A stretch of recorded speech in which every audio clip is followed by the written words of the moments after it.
Recording by Ma Dahla Studio.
सोना कहई रही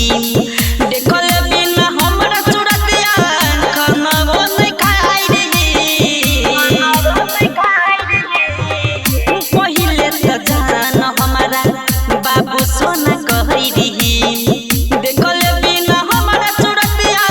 खाना बोल खाई रही बनाई के पागल देली छोड़ के बीच रहिया में देला छोड़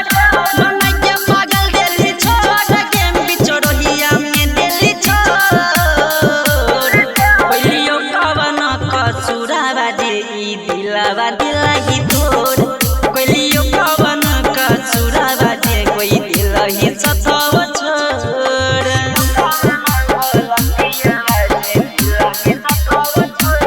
Recording by Ma Dahla Studio.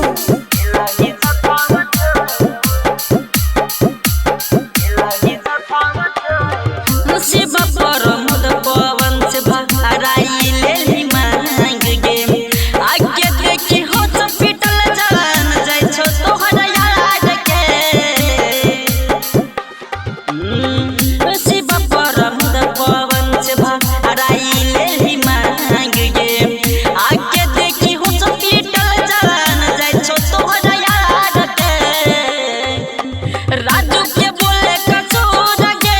यासी के बोले कसूर राजू के बोले कसूर गे यासी के बोले कसूर